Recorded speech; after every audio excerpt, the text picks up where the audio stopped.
Fala galera, Deus é bom e eu tento.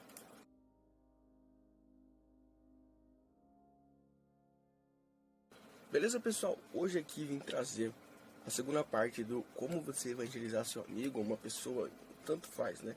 Eu vim trazer, tá bom? Mas sem delongas, né? Porque eu acredito que vai ficar um vídeo um pouco longo. Vamos direto aqui para a tela do meu PC para você ver o documento que eu fiz da parte 2, certo? E como evangelizar alguém, parte 2. O segundo estudo a gente vai falar sobre o discípulo. E aí a pergunta que eu te faço, a pergunta que você vai fazer para a pessoa, o que é um discípulo, né? E aí pode causar um estranhamento, né, discípulo. Não sei, uma pessoa que segue alguém, etc e tal, né? E aí eu coloquei aqui, já deixei, né? Eu já deixei aberto aqui, ó, sinônimo, cristãos, seguidores. Cristão em si é um discípulo. Então, quando você chama alguém de cristão, você está chamando ela de discípulo, né? E pense, se fizesse uma pesquisa na rua, perguntando para as pessoas, quantas delas são cristãs? Deixa eu ver se está gravando. Tá gravando.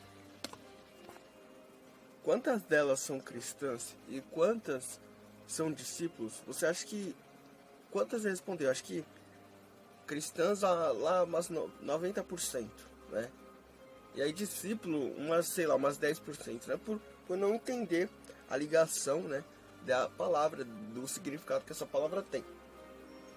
E entendendo, né, cristão, né? O que é o cristão? O cristão é o pequeno Cristo. Então os discípulos foram chamados de cristão por quê? Porque eles andavam como Cristo, eles falavam como Cristo, eles viviam como Cristo, eles bebiam como cristão. Eles eram cristãos, pequenos cristos, eles imitavam a Cristo. Então por isso que eles receberam esse nome. E não foi um elogio não, viu? Foi um xingamento, foi uma forma de ofensa, né? Aos cristãos ali, né? Não era algo de que eles estavam sendo elogiados, né? Mas aí você explica pra pessoa, né? Discípulo é um seguidor, né? Então a gente vai falar sobre isso, do que é ser um seguidor, do que é ser um discípulo e etc e tal. E aí a gente vai para a primeira leitura, que é em Mateus 28, do 18 ao 20, né? Sempre ler na versão mais fácil de entendimento, né? Dependendo do seu amigo, que nunca pegou na Bíblia, que nunca conheceu a palavra de Deus, pega uma versão simples. E aí Mateus 28, 18 ao 20 vai dizer: Então Jesus chegou perto deles e disse: Deus me deu todo o poder no céu e na terra. Portanto, vão em todos os povos do mundo, façam com que sejam meus seguidores, batizando esses seguidores em nome do Pai, do Filho e do Espírito Santo, e ensinando-os a obedecer tudo o que eu tenho ordenado a vocês. E lembre disso, estou com vocês todos os dias, até o fim dos tempos. Olha que interessante, né? A NTLH, ela usa a palavra seguidor, que está ligado ao sinônimo, né? Sinônimo de cristão, de discípulo, né? Agora se for pegar uma Almeida aí, ó, vai tá discípulo, etc e tal. E aí você vai pedir para a pessoa ler, sempre peço para ela ler, porque quando você lê, a pessoa vai ter um entendimento melhor da passagem. Então você pede para ela ler. E aí você vai perguntar o que é sempre? Atenção. Sempre pergunte o que a pessoa entendeu, né? Porque aí a pessoa vai ter que raciocinar, vai ter que usar da lógica, né? Então vamos entender. Primeiramente, Jesus ele torna esse discurso muito importante porque ele fala: Deus me deu todo o poder no céu e na terra. Então, a partir do momento aqui que Jesus disse que ele deu poder sobre os céus e a terra, quer dizer que o que ele ia falar a seguir era de extrema relevância, era de extrema importância. E aí ele dá ordem, portanto, vão e façam e preguem a palavra e mostrem a palavra para os discípulos, para as pessoas, ensinando-lhes a obedecer, né? E aí depois do batismo, ele fala: batiza esses seguidores em nome do Pai, do Filho e do Espírito Santo. E aí, acabou? Você batiza e acabou? Não. Aí vai dizer: ensina a obedecer. Então é um processo. Primeiro você batiza a pessoa e depois você vai ensinar ela como ela deve andar segundo os estatutos de Deus, segundo os estatutos de Cristo. E é exatamente isso que Jesus está passando. E aí, ó, Jesus ele deixa um conforto: eu estou com vocês. Até quando? Até o fim dos dias, até o fim dos tempos, até o último dia de julgamento. Então, vários pontos que a gente pode observar aqui. né? A pessoa viver Cristo é um processo que depende não só de Deus, Jesus, mas também depende de nós, ferramentas que reconhecemos a Cristo um dia, que temos esse papel de ensinar a pessoa a obedecer, de ajudar a pessoa a obedecer, certo? E aí você pergunta se tem alguma dúvida e você já vai partir para o outro texto, que se encontra em Marcos 1, do 14 ao 20. E aí é sempre na versão simples, por quê? Porque a pessoa vai ter um entendimento melhor da passagem. Se você pega uma Almeida, algumas bem antigas, tem uma linguagem um pouco difícil de compreender. Aí você tem que pesquisar o significado da palavra, etc e tal. E aí diz assim: depois que João foi preso, Jesus seguiu para a região da Galileia e anunciava a boa notícia que vem de Deus. Ele dizia: chegou a hora e o reino de Deus está perto. Arrependam-se dos seus pecados e creiam no Evangelho. Jesus estava andando pela beira do lago da Galileia quando viu 2 pescadores. Esses, Simão e seu irmão André, que estavam no lago pescando com rede, Jesus lhe disse: venham comigo, que ensinarei vocês a pescar gente. Então eles largaram logo as redes e foram com Jesus. Um pouco mais adiante, Jesus viu outros 2 irmãos. Eram Tiago e João, filhos de Zebedeu, que estavam no barco dele, consertando as redes. Jesus chamou os 2 e eles deixaram Zebedeu e o seu pai e os empregados no barco e foram com ele. Então você pede para a pessoa ler, você deixa ela falar o que ela entendeu primeiro, e aí você vai fazer uma pergunta. Jesus fala que vai pescar, gente. Então Jesus ele usa uma analogia, né, do que ele está fazendo, e ele falou que ensina eles a pescar gente. Eles a pescarem gente, a salvarem gente. E aí, se você entendeu que nesse momento Jesus ele chama, né, porque Jesus ele chamou. E quanto tempo os Pedro, Tiago, André, João demoraram para ir? Eles esperaram um pouco ou eles foram na hora? Eles foram na hora. Então, quanto tempo, você vai perguntar para a pessoa, né? Quanto tempo você acha que Deus... Calma aí. Quanto tempo deixa eu pôr, você ficou muito feio. Você acha que ele tem que esperar, né? Quanto tempo você acha que Cristo, quando Cristo nos chama, você acha que ele quer que a gente espere ou ele quer que seja na hora, no momento ali, né? E é exatamente isso. Quando Deus ele chama, quando Jesus chama, ele quer que você venha no exato momento que ele chamou. Porque isso é importante. E você pergunta se teve alguma dúvida para a pessoa, e aí ela vai te dizer, aí você busca responder aquilo. Se você não souber a resposta, você não tenha medo de dizer, ó, eu vou pesquisar um pouco e aí eu te respondo, tá bom? Não tenho vergonha disso, né?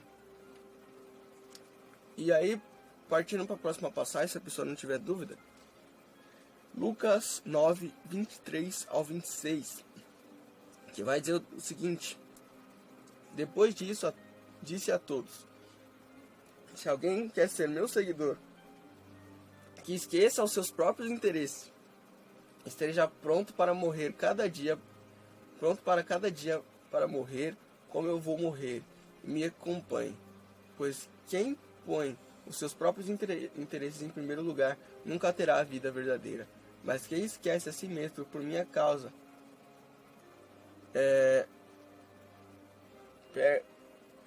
calma aí.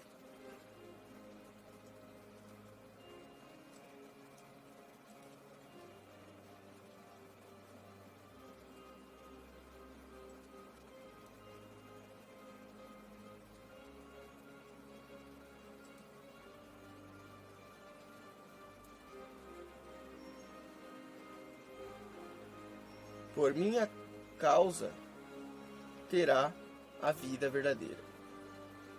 O que adianta alguém ganhar o mundo inteiro, mas perder a vida verdadeira e ser destruído?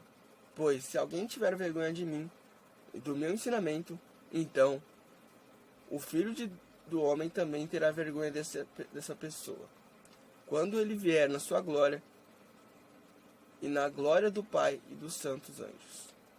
Você pede para a pessoa ler, e aí você pergunta o que ela entendeu. Por que estou falando isso toda hora repetitivo, né? Porque às vezes você esquece, né? Eu já esqueci, Eu tô deixando repetido na sua mente para você até pegar seu papelzinho aí e anotar assim, ó. Não deixar a pessoa esquecida. Lembrando, eu vou liberar o PDF para vocês dessa aula, mas é interessante você anotar porque tem algumas coisas que eu falo que eu não escrevi aqui, certo? Então, né, em outras versões, dependendo da versão, né, eu falo para você usar NTLH, mas às vezes você vai usar outra versão. E aí vai estar escrito cruz, né? Mas essa versão é interessante que ela já deixa claro o que é cruz, né? Porque fala, aqueles que está disposto, na Almeida tá tipo assim, né? Aquele que está disposto a viver, né, Cristo, tome a sua cruz e siga-me, né? Então, cruz, o que significa? Morrer.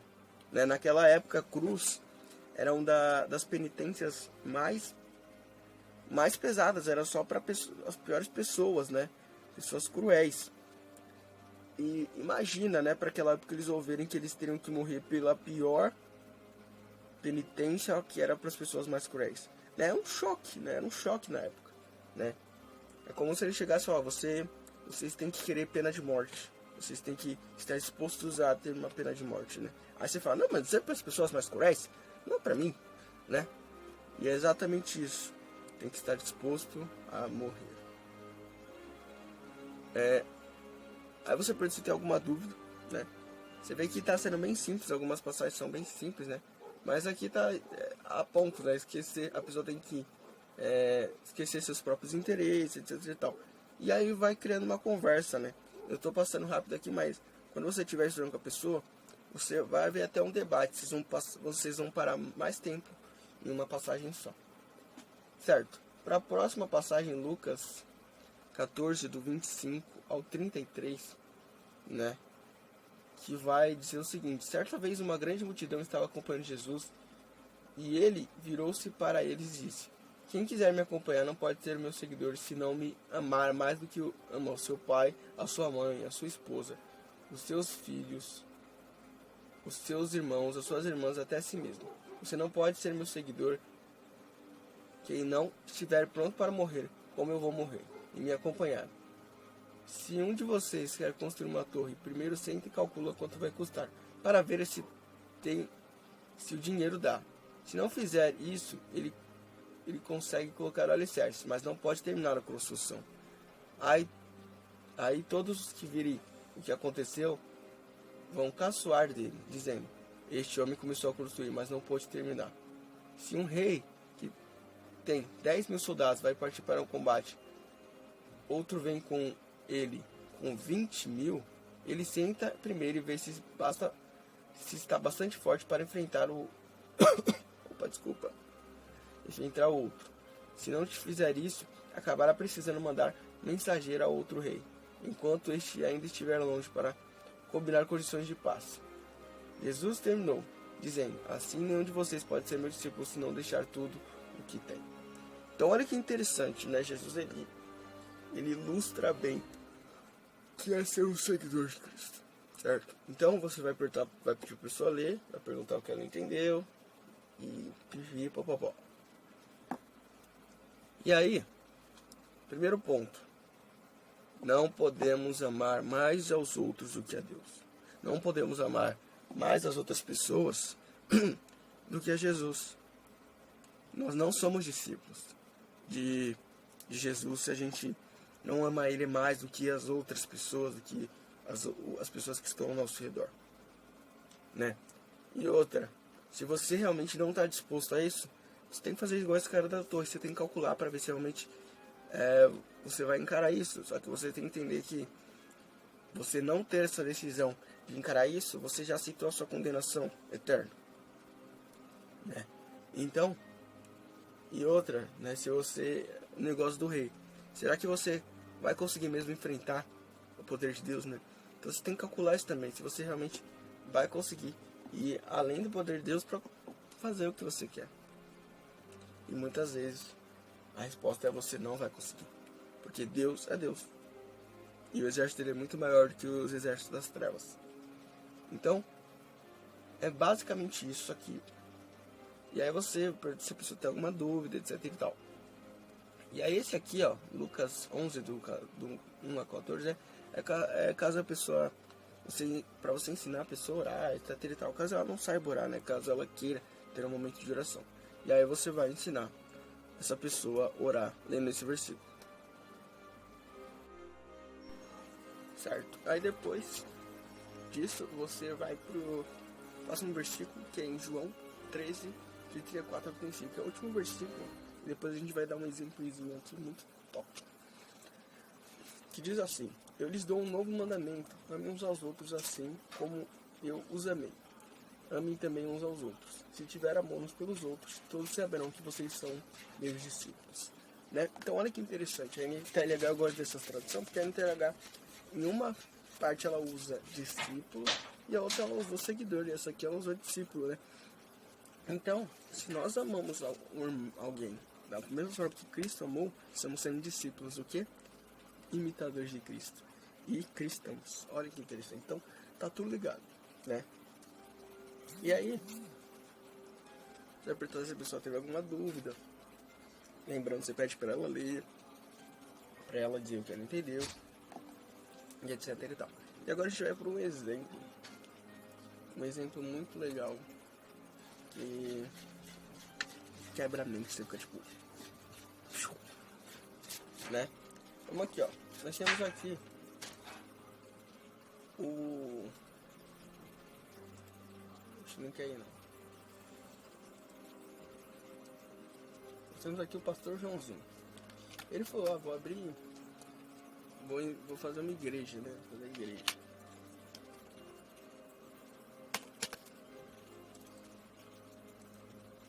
Aí ele vai lá fazer a igreja. E aí no primeiro ano, ele consegue 100 pessoas, né? Com ele, 101 pessoas, né? Em um ano. No segundo ano, deixa eu pôr aqui. Primeiro ano.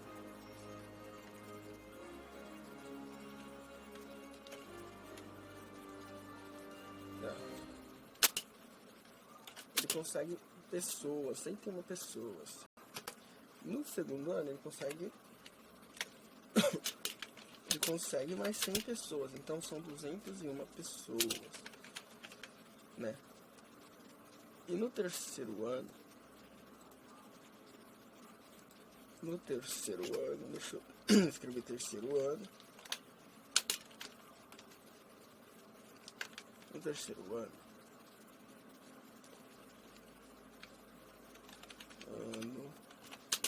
ele consegue mais 100 pessoas, então 301 pessoas, certo?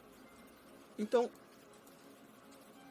se ele for nisso, nessa média aí, daqui a 10 anos, quantas pessoas vão estar na igreja do pastor Joãozinho? Acho que é fácil essa, hein?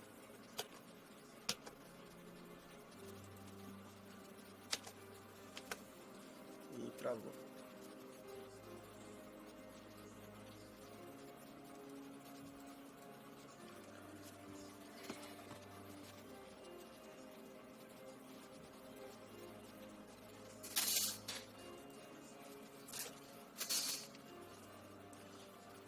No 10º ano, quantas pessoas vão ter, né? Se for nessa sequência aí. Vão ter 1.001 pessoas. Nossa! Uau! Muita gente, né? E agora a gente vai pra você ou pra mim, né? Você pode usar o nome da pessoa, né? Eu vou usar o meu nome, Nando. E aí eu decido criar uma igreja também, né? Na mesma época do pastor Joãozinho. E aí eu vou lá, converso com um amigo meu, primeiro ano, evangelizo ele, etc e tal. Tento evangelizar ele, etc e tal. E aí, nesse um ano, eu consegui evangelizar um amigo. Então, quantas pessoas tem na minha igreja? Em um ano? 2 pessoas. Mas você deve falar, não, Fernando, isso aí tô fazendo prova do Enem? Não, não é prova do Enem não, calma. E aí, quantas pessoas vou ter no segundo ano? Aí você vai ficar assim, você evangelizou um amigo, então vai ser 3, né? Por causa da... Não, por quê? Porque o meu outro amigo, o que eu evangelizei no primeiro ano, ele tá preparado para evangelizar outra pessoa, então ele vai evangelizar outra pessoa. Então no segundo ano, vão ser 4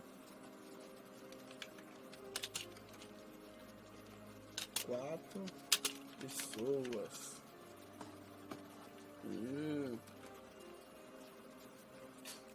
no terceiro ano, se for nessa sequência, vão ser 8 pessoas. E agora eu quero que vocês respondam aí. No 10º ano, quantas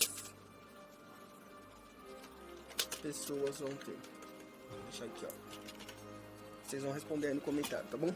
E se surpreendam. Ok? Então, é basicamente isso. E você vai fazer essa conta com a pessoa também, tá? Pra ela entender. E qual a diferença? A diferença é que as pessoas a qual o Fernando, o Nando evangelizou, elas realmente serão discípulos de Cristo, né? Enquanto o pastor Joãozinho sozinho tava fazendo, né? Ele tava só contando pessoal para esquentar banco. O Nando estava preparando pessoas prontas para pregar e para levar outras pessoas para a salvação, certo? Então, comentem aí quanto vai dar, tá bom? Comentem aí. E aí, eu vou ler os comentários e eu respondo. E eu vou deixar o PDF separado, tá bom? Então, ó, essa é a segunda aula. Se vocês quiserem a terceira aula, vocês comentem aí, tá bom? Que eu faço. Então, é isso, tá bom? Espero que tenha ficado tudo entendível. Vai estar tudo liberado. Confere aí na descrição o meu livro, que ainda tá. O meu livro vai durar esse ano todo, tá em forma de PDF e também tá em forma de podcast. Você pode ouvir lá no Spotify. Tranquilaço, ok? Então, também me acompanha no Instagram, que eu tô postando coisas direto lá, referente à palavra de Deus, tal. Então segue lá, FRS_Nando. Então é isso, obrigado por assistir até aqui e Deus é bom e eu tento. Falou!